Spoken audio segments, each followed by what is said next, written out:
절대적인 진리를 잊지 말자라고 하는 제목을 가지고 하나님의 말씀을 전해드리고자 합니다. 오늘은 해마다 지키는 어린이 주일입니다. 무엇보다도 어린이 주일을 맞이해서 우리는 나 자신과 그리고 우리의 자녀들을 바라보는 그런 모습이 있었으면 좋겠다라는 생각을 해보게 됩니다. 그러다 보니까 묵상 중에 참으로 소중한 것들이 많이 있구나라고 하는 것을 생각해 보았습니다. 우리의 삶을 돌아보면 소중한 것들 중에 가정이 소중하고 그리고 또 하나님의 말씀이 소중함을 또 생각해 보았습니다. 가정이 소중하다라고 했을 때는 가정의 이 구성원이 있지 않습니까? 어머니, 아버지가 소중하고 또 하나님께서 허락해 주신 그 자녀들이 참으로 소중하고 그리고 이웃도 역시 물론 소중합니다만은 여러 가지 모습 가운데에서의 그 환경이 참으로 또 소중하다라는 그런 생각도 해보게 됩니다. 어디 그것뿐입니까? 직장도 소중하고 사업체도 소중하고 숨을 쉬고 움직일 수 있는 건강이 있다는 것도 참으로 소중한 모습입니다. 또한 영적으로 보면 예수 그리스도를 믿는 믿음의 신앙을 갖고 있다고 하는 것은 너무나도 소중한 모습이다라고 하는 것입니다. 왜 그럴까요? 말세가 되면 진리의 말씀이 사라지고 그리고 진리의 말씀이 왜곡될 것이기 때문에 그러합니다. 그래서 특히 오늘의 시대는 가르침이 난무하는 시대입니다. 그러다 보니까 참된 진리가 무엇인지에 대해서도 깊이 생각하지를 못하고 난무한 그런 모습 가운데 인터넷이나 아니면 유튜브 방송이나 이것저것에서 많은 것들을 들음으로 인하여서 이 참된 진리, 곧 절대적인 진리에 대해서도 깊이 생각하지를 못하는 그런 모습들이 일어나더라라고 하는 것입니다. 그러다 보니까 진리를 가지고 진리를 이야기할 때에 사람들은 오히려 이상하게 생각을 하고 이 세상 말로 말하게 되면 왕따를 시키려고 하는 그런 모습들까지 일어나더라라고 하는 것입니다. 그렇다면 우리는 질문이 하나가 나옵니다. 진리라고 했을 때에 그 진리가 무엇입니까? 라고 하는 질문이 나오게 되어 있지요. 그래서 성경의 기록을 보게 되면 요한복음 1장 17절은 이렇게 기록을 합니다. 같이 읽어볼까요? 시작. 율법은 모세로부터 말미암아 주어진 것이요 은혜와 진리는 예수 그리스도로 말미암아 온 것이라. 아멘. 여기 보니까 율법 모세로 말미암아 하나님께서 주어졌다라고 기록을 해놓고 있고 그리고 은혜와 진리는 예수 그리스도로 말미암아 온 것이다 라고 기록되어 있습니다. 바로 이것이 절대 진리입니다. 그러니까 은혜와 진리라고 말했을 때 이 진리는 타협의 대상이 아니고 절대적인 진리라고 하는 겁니다. 조금 더 쉽게 이야기를 하게 되면 우리가 잘못 오해하게 되면 많은 종파나 종교 중에서 기독교도 하나다 이렇게 볼 수가 있는데 그것이 아닙니다. 상대적인 진리가 아니라 다른 종파와 이야기를 해서 기독교가 조금 우월하다라고 해서 상대적으로 진리가 아닌 그 어떤 것과도 비교할 수 없는 절대적인 진리를 일컬어 말해주고 있는 겁니다. 그래서 말세가 되면 이 진리가 왜곡될 것이다 라는 그 사실을 사도 바울은 믿음의 아들 디모데에게 알려주는 그런 모습이 일어났습니다. 바로 오늘 본문에 그 말씀을 기록을 해놓고 있습니다. 사도 바울은 믿음의 아들인 디모데에게 말세에는 절대적인 진리에서 벗어나는 배교자의 모습들이 많이 나타날 것이다 라고 이야기를 해주고 있습니다. 1절 초반절을 보게 되면 이렇게 기록을 하지요. 그러나 성령이 밝히 말씀하시기를 후일에 없던 사람들이 믿음에서 떠나 라고 이렇게 기록이 되어 있습니다. 이 말씀을 보게 되면 그러나 라고 하는 접속사로 시작을 하고 있습니다. 그것도 이 앞부분에 대한 정반대의 이야기를 하는 모습 가운데서 그러나 라고 이렇게 표현을 쓰고 있습니다. 즉 앞부분에는 크고 위대한 경건의 비밀인 그리스도에 대해서 언급을 한 바가 있습니다. 즉 영원부터 선지하셨던 그리스도의 성육신과 인류를 위한 대속 사역 그리고 부활과 승천 등 예수 그리스도를 그야말로 진리로서의 찬양해야 한다라고 하는 그 사실을 사도 바울은 언급한 것을 보게 됩니다. 한마디로 말하게 되면 세상에 존재하는 모든 사람들은 예수 그리스도를 찬양해야 할 것이 마땅함을 사도 바울은 언급을 했습니다. 그런데 그렇지 못한다는 겁니다. 그래서 그러나라고 하면서 성령이 밝히 말씀하시기를 하며 후이레라고 이렇게 표현을 한 바가 있습니다. 이 후레라고 하는 말은 예수님의 초림부터 시작을 해서 그리고 예수님 재림 때까지를 일컬어 말해주고 있는 겁니다. 그래서 재림의 기간이라고 이렇게 말할 수가 있는 것입니다. 그리고 사도 바울은 이것은 내 자의에 의해서 하는 말이 아니라 성령이 밝히 말씀하셨다라고 하면서 이 말씀의 권위를 성령님께서 주셨다는 그 사실을 알려주는 그런 모습들이 일어났던 것입니다. 말세가 되면 많은 사람들이 예수님을 믿지 아니하고 떠날 것이라고 하는 것과 교회 안에 있는 구성원들까지도 배교자들이 많이 일어날 것이다 라는 그 사실을 사도 바울은 믿음의 아들 디모데에게 이것을 알려주고 있더라라고 하는 겁니다. 그렇다면 오늘 우리의 시대는 어떠한가라고 하는 것입니다. 바로 나 자신은 어떠한가? 절대적인 진리 안에서 내가 굳게 생활받고 있는가? 심지어 우리의 자녀들은 절대적인 진리 안에서 세상에서 그 어떤 것과도 타협하지 않는 그런 삶을 살아가고 있는가? 아니면 그렇게 교육을 시키고 있는가라고 하는 것입니다. 저는 이 말씀을 중심으로 해서 세 가지 질문을 통해 말씀을 전해드리고자 합니다. 첫째, 절대적인 진리를 떠난 자들의 삶은 어떠할까라고 하는 것입니다. 둘째, 절대적인 진리를 따랐을 때 주어지는 하나님의 은혜는 무엇인가? 셋째, 절대적인 진리에서 벗어나지 않기 위한 우리의 삶은 어떻게 사는 것이 옳을까? 그리고 우리의 자녀들을 향한 우리의 자세는 어떠해야 되는가에 대해서 말씀을 전해드리고자 합니다. 시대가 아무리 변한다고 해도 진리는 절대적인 것입니다. 결코 상대적일 수가 없는 겁니다. 그럼에도 불구하고 21세기는 포스트 모더니즘 시대라고 해서 모든 종교는 다 같은 것이라고 이야기를 하고 있는 신학교 교수들도 있고요. 그리고 어떤 신학자들도 있는 것을 보게 됩니다. 예컨대 유명한 사람 중에 한 교수도 모 교수는 서울이 그야말로 어느 신학대학원의 교수로 계시면서 예수 그리스도의 그 부활도 믿지 않는 그런 모습이 있는 것을 보게 됩니다. 심지어는 유명한 학자 가운데 불트만이라고 하는 학자와 그의 제자 몰트만이라는 학자도 예수님의 그 부활을 믿지를 못하는 그런 모습들이 일어난 것을 보게 됩니다. 그러다 보니까는 실제로 교회라고 해서 다 교회가 아니라 진리의 말씀이 바르게 증거되고 선포되느냐라고 하는 것이 상당히 중요하다고 하는 것입니다.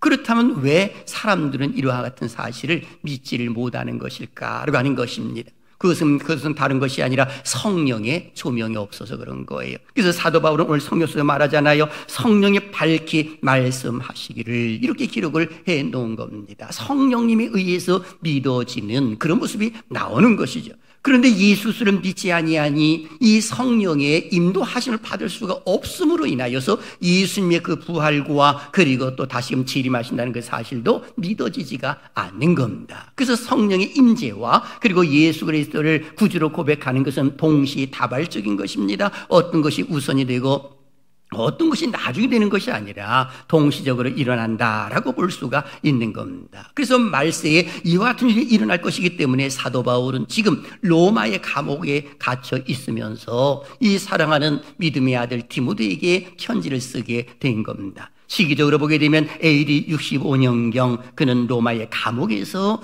머물러 있었습니다. 그리고 디모데가 걱정이 되었지요. 디모데는 당시에 에베소 교회 담임 교역자였습니다. 나이도 어립니다. 연수합니다. 가정 환경도 좋지를 않습니다. 그러다 보니까는 많이 배우지도 못하고 몸도 허약한 그 디모데가 목회를 차려야 되는데 거짓 교사들이 이곳저곳에서 나오고 그리고 교회 안에 침투되어 있는 그런 모습 가운데 걱정이 되어가지고 사도 바울은 펜을 들어가지고 디모데전서를 보내는 그런 모습이 일어났던 것입니다. 되게 많은 사람들은 이단이라든지 아니면 외부의 침략이라든지 이런 모습이 공격해 오게 되면 귀찮아가지고 그냥 주저앉는 사람들도 많이 있습니다. 그것은 믿음이 없는 사람의 모습이죠. 그러나 믿음 있는 사람들은 오히려 적극적으로 대처하려고 하는 그런 모습을 갖게 됩니다. 자, 그렇다면 오늘 우린 첫 번째 질문 가운데 절대적인 진리를 떠난 자들의 삶은 어떤 삶을 살까? 오늘 사도 바울은 세 가지로 이야기를 합니다. 첫째, 믿음을 저버리는 삶을 산다는 겁니다. 1절 하반절을 보십시오. 후일에 어떤 사람들이 믿음에서 떠나라고 기록이 되어 있습니다. 즉 지금 성령님께서 바울에게 명백하게 말씀하시는 예언의 요체 중에 첫 번째가 사람들이 믿음에서 떠난다 라고 이렇게 강조를 해주고 있습니다. 믿음에서 떠나는 삶이라고 하는 그 자체는 진리의 기둥과 터이신 예수 그리스도를 믿지 아니하고 떠난다는 겁니다. 여러분, 교회는 진리의 기둥과 터라고도 말씀하고 있는 것 아니겠습니까? 그런데 이 배교자의 모습 가운데서 믿음에서 떠나라고 이렇게 표현해주고 있는 겁니다. 그것이 바로 언제 일어날 일이냐? 말세에 대일 일어날 일이다 라고 하는 겁니다. 그래서 예수님이 재림하실 때는 무엇을 보느냐? 끝까지 믿음을 보겠다라고 말씀을 하고 계시는 겁니다. 누가복음 18장 8절을 보십시오. 그러나 인자가 올 때에 세상에서 믿음을 보겠느냐 하시니라 하시는 그런 모습이 나타납니다. 저는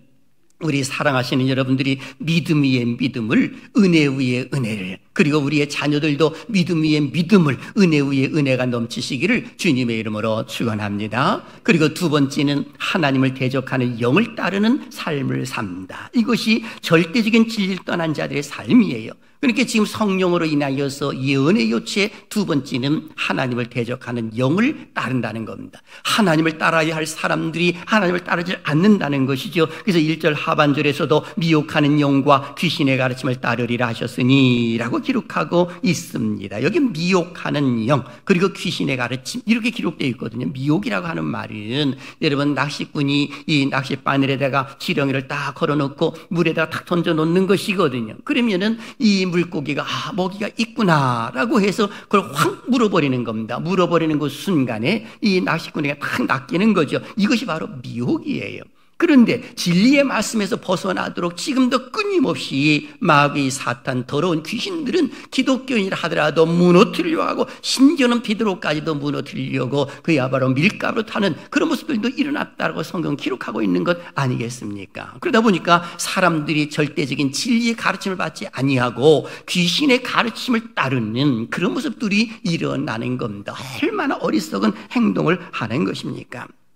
세상에 많은 사람들이 따라간다는 거지요. 소위 지성인이요 학자라고 자처하는 수많은 사람들도 이단의 가르침에 빠지는 이유 중에 하나는 바로 이 영적인 일이기 때문에 그러하다라고 말씀할 수가 있는 겁니다. 그리고 세 번째는 사단의 흔적을 갖고 살아갑니다. 오늘 본문 2절은 이렇게 기록을 합니다. 다 같이요. 시작. 자기 양심이 화인을 맞아서 외식함으로 거짓말하는 자들이라. 아멘. 여기 보면 성령으로 인한 예언의 요체 세 번째는 뭐냐? 사단의 흔적을 갖고 있다는 겁니다. 여기 양심이 화인 이렇게 화인 맞았다고 그러잖아요. 이 화인 맞아서라는 말씀은 본래 시뻘겋게 불에 단 인두로 낙인을 찍다라고 하는 의미입니다. 그러니까 사도 바울이 이 사역할 당시에는 노예 지도가 있었고요. 그리고 가축들이 있었습니다. 그 가축들이 있을 때에 내 소유다라고 해서 거기다 인을 딱 찍는 것이거든요. 그 불인을 찍는 겁니다. 바로 그것을 이야기해주고 있는 겁니다. 그런데 그것이 양심이라고 말했습니다.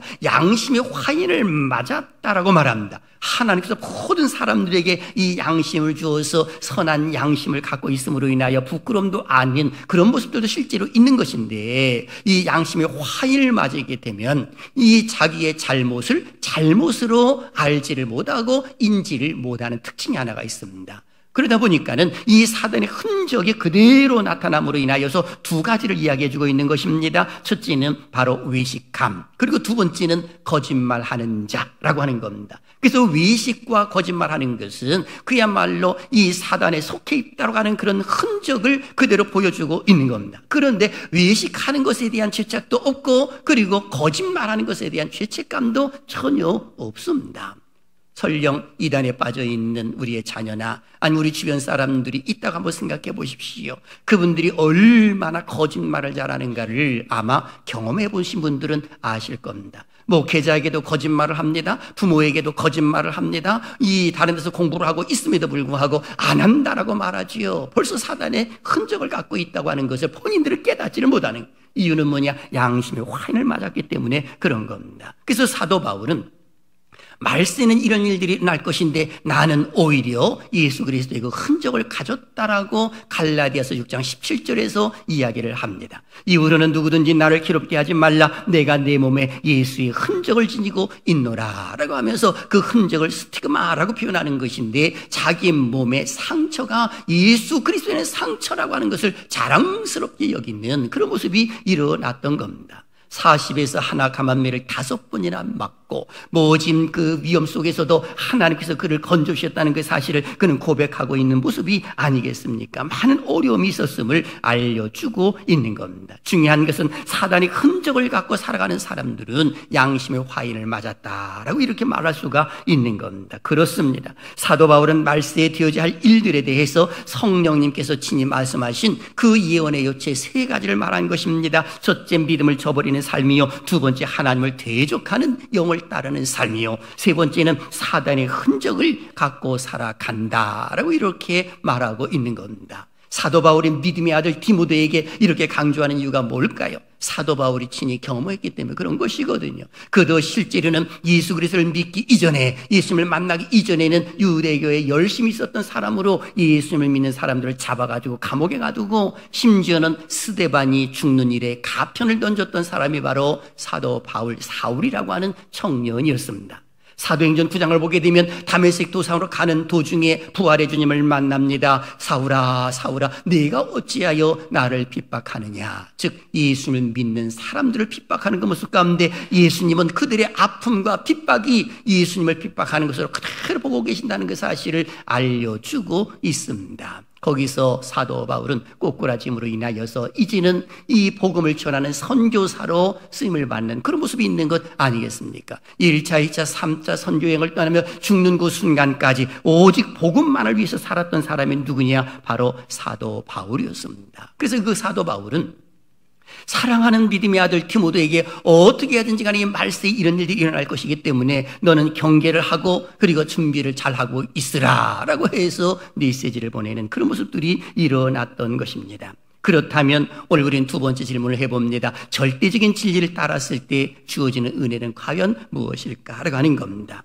오늘 사도 바울은 디모데에게 이 이야기를 했을 때 디모데는 경계를 합니다. 그리고 그 말씀대로 따르기 시작을 합니다. 하나님께서 은혜를 주셨지요. 디모데에게 지혜의 원을 주셨고 성령을 부어주시고 성경을 볼 수 있는 눈을 열어주셨습니다. 그리고 그것뿐만이 아니라 참된 영적 지도자가 되도록 하나님이 만들어주신 것을 보게 됩니다.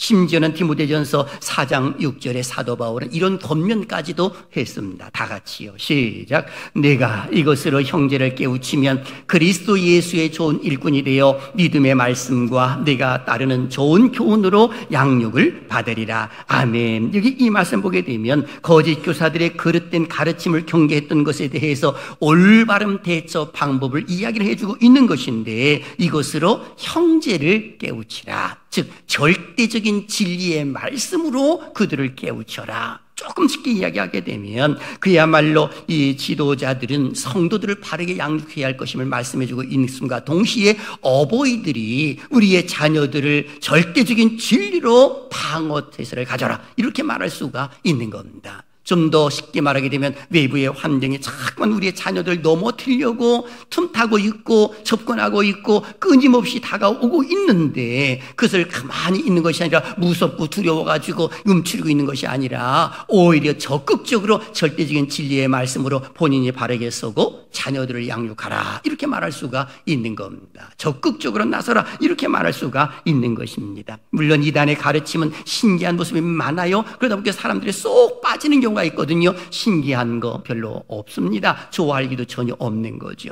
그런 걸 우리는 깨달아야 되는 것입니다. 이것은 바로 성령으로 인하여서 하나님이 하실 것이기 때문에 우리의 자녀들을 절대적인 진리를 소개하고 양육하는 것이 무엇보다도 옳은 것입니다. 그래서 고린도전서 2장 12절은 이렇게 기록을 하지요. 다 같이요. 시작. 우리가 세상의 영을 받지 아니하고 오직 하나님으로부터 온 영을 받았으니 이는 우리로 하여금 하나님께서 우리에게 은혜로 주신 것들을 알게 하려 하심이라. 아멘. 이 말씀은 성령으로 인하여서 알게 된다는 겁니다. 하지만 성령을 받지 못하게 되면 알 수가 없는 거죠. 그렇게 성령의 가르침 없이는 도저히 깨달을 수 없는 것이 신령한 일들입니다. 좀 더 쉽게 말하게 되면 예수 그리스도가 미시아요 그리스도라고 하는 그 사실을 어떻게 성령이 아니고 고백을 할 수가 있겠습니까? 도저히 일 수 없다는 겁니다. 우리에게 은혜로 주신 것들을 알게 하여 하심이라 라고 기록하고 있잖아요. 무엇으로 인하여서? 하나님으로부터 온 영을 받음으로 인하여서 이런 일들이 일어난다는 겁니다.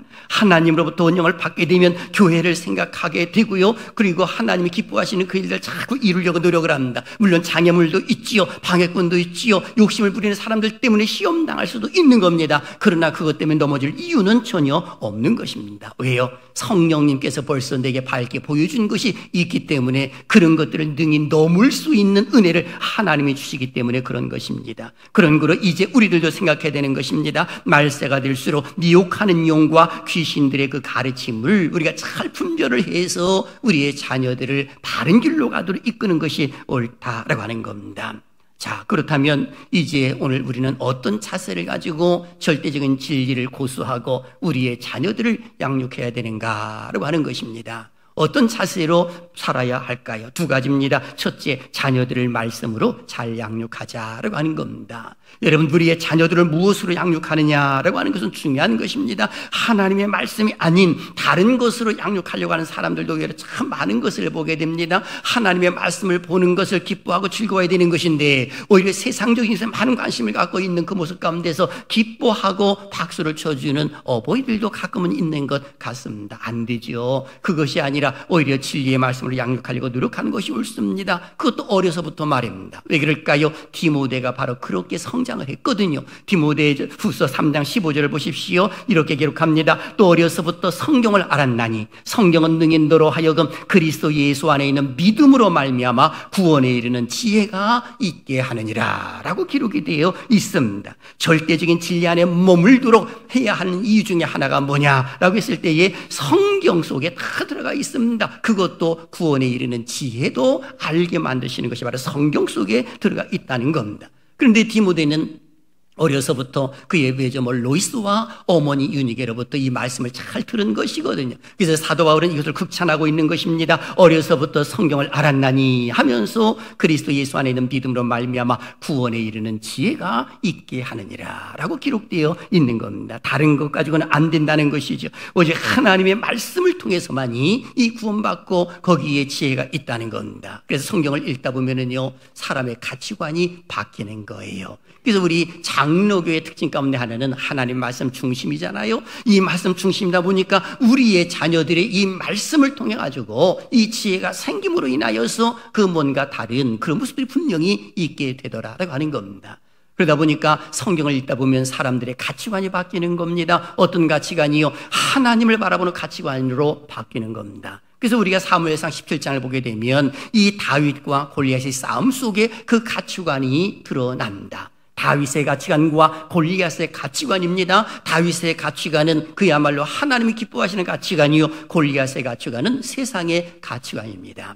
골리앗의 가치관이 뭐예요? 칼과 단창과 갑옷입니다. 그리고 그거를 믿고 나가는 거죠. 그런데 다윗의 가치관은 뭡니까? 하나님을 온전히 믿는 것입니다. 그 하나님의 이름으로 내가 나간다라고 고백하고 있습니다. 이 가치관의 결과는 뭘까요? 골리앗이 무너져 내리는 겁니다. 하나님이 그렇게 하신 것이거든요. 그러니까 우리의 자녀들도 세상적인 가치관에 깊이 빠져들게 하지 말고 하나님을 믿는 믿음의 신앙의 가치관으로 만드는 것이 얼마나 소중한 것인지 우리는 영적으로 깨달아야 하는 겁니다. 왜 그럴까요? 성경의 기록을 보십시오. 시편 37편 25절 다 같이요. 시작. 내가 어려서부터 늙기까지 의인이 버림을 당하거나 그의 자손이 걸식함을 보지 못하였도다. 아멘. 여기 보니까 내가 어려서부터 늙기까지 의인이 버림을 당하지 않는다는 겁니다. 의인이 누굽니까? 하나님을 경외하는 사람들이요, 예수 그리스도를 믿는 사람들이 의로운 자가 아니겠습니까? 그의 자손이 걸식함을 보지 못하였도다. 이 표현을 뒤집어 말하게 되면 의인은 하나님께서 책임져 주심으로 인하여서 잘 되도록 이끌어준다, 이렇게 말할 수가 있는 겁니다. 그러니 우리가 우리의 자녀들을 어떻게 양육할 것인가라고 하는 것은 중요한 거 아니겠습니까? 여러분 되돌아보십시오. 우리나라가 얼마나 가난한 나라였습니까? 60년대만 해도요, 필리핀이 우리나라의 원조를 해줄 정도 잘 사는 나라였고요, 우리나라는 세계에서 가장 복사하는 나라였습니다. 그런데요, 지금 불과 몇십 년 되지 않았습니다만은 세계 이 강대국으로 급성장한 겁니다. 경제대국 10위 안에 들었습니다. 여러분, 10위 안에 들었다고 하는 것 자체는 어마어마하게 잘 사는 겁니다. 그것뿐만이 아니라 우리 복지정책도 얼마나 잘 되어 있는지 모릅니다. 이렇게 좋은 환경 속에서 우리가 지금 살고 있는 것은 제가 볼 때는 오늘 여기 성경 속에 나와 있는 이 말씀처럼 의인이 버림을 당하거나 그의 자손이 걸식함을 보지 못하였도다. 우리 믿음의 선진들이 잘 하나님을 경외하고 믿었기 때문에 우리가 그 열매를 지금 따먹고 있는 것 아니겠습니까? 그렇다면 이제 오늘 우리들도 그 뭔가 부지런히 심어야 되는 것인데 무엇을 심고 있는가라고 하는 질문입니다. 그 심는 것을 통해서 우리의 자녀들을 다 따먹게 될 것인데, 만일에 하나님의 말씀, 진리의 말씀, 절대적인 진리를 심지 않는다면 한 세대가 끝나면은요, 이가 보시 될 가능성도 크다는 것을 알아야 합니다. 그리고 두 번째 기억할 것 중에 자녀들에게 경건의 습관으로 양육하려고 노력해야 하는 겁니다.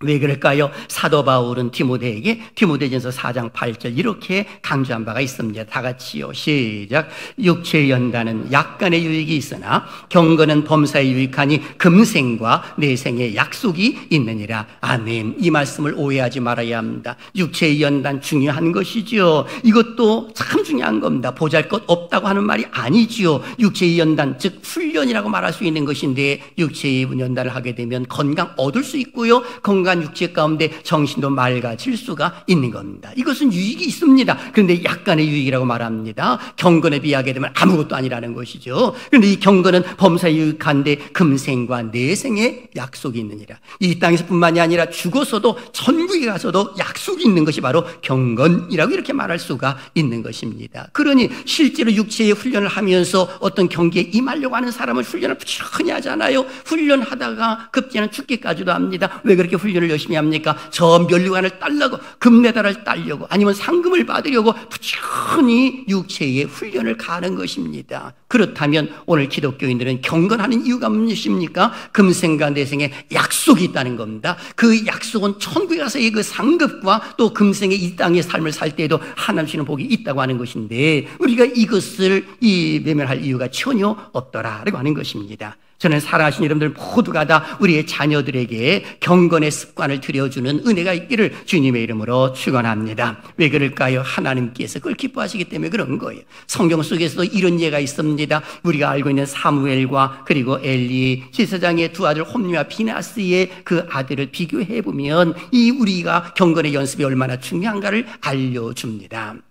사무엘은 그의 어머니 한나가 하나님 앞에 고르반함으로 인하여서 성전에서 살도록 만듭니다. 그리고 엘리 대제사장도 홈리와 비느하스도 역시 제사장직을 감당하면서 이 좁지 못한 습관을 가지고 있었습니다. 하나님께 드려진 제물을 먼저 먹는다든지 또는 오는 사람들을 희롱한다든지. 그런데 이 소식이 자꾸 들려지는데도 불구하고 그 아버지는 여기에 대해서 깊이 생각하지를 못하는 어리석은 모습을 갖게 됩니다. 그랬더니 그 습관이 급기야는 하나님이 다 보고 계셨고, 하나님이 이렇게 말씀을 하십니다. 성경의 기록을 보십시오. 사무엘상 3장 14절에 내가 그의 집을 영원토록 심판하겠다고 그에게 말한 것은 그가 아는 죄악 때문이니 이는 그가 자기 아들들이 저주를 자청하되 금하지 아니하였음이니라. 여러분, 자녀들이 저주를 자청합니다. 그런데 어버이 된 입장에서 그것을 금하지도 아니하고 오히려 그냥 방관하는 그런 모습이 있다는 겁니다. 우리의 자녀들이 이야말로 이 저주의 길로 가는데도 가만히 있는 어버이라고 한다면 그것은 진실된 어버이가 아니에요.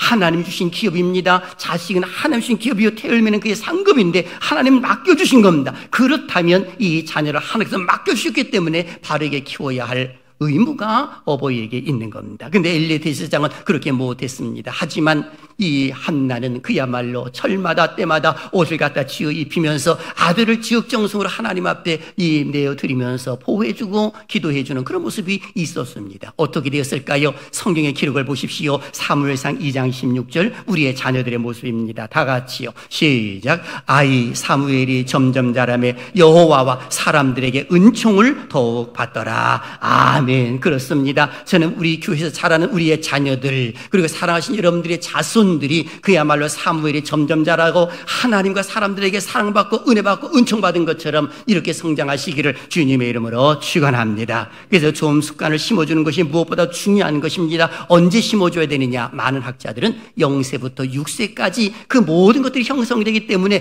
그때에 심어줘야 된다라고 하는 것을 강조하는 것을 보게 됩니다. 그렇습니다. 먼저는 우리 어머니들이 우리 아버지들이 진리의 말씀 가운데 굳게 세움받아야 되는 것입니다. 그리고 우리의 자녀들을 하나님의 말씀으로 양육하려고 하고 경건의 연습을 가르치는 그런 모습이 있어야 되는 겁니다. 경건이 뭐예요? 예배드리는 훈련이잖아요. 예배드리는 연습이잖아요. 기도드리는 거잖아요. 찬송하는 것이잖아요. 교회에 소중히 여기는 그런 모습을 다 경건의 모습 아니겠습니까? 이런 것들을 어버이들이 알려주고 그리고 실질행에 보여주신다고 한다면 우리의 자들은 빠르게 성장할 수밖에 없는 겁니다.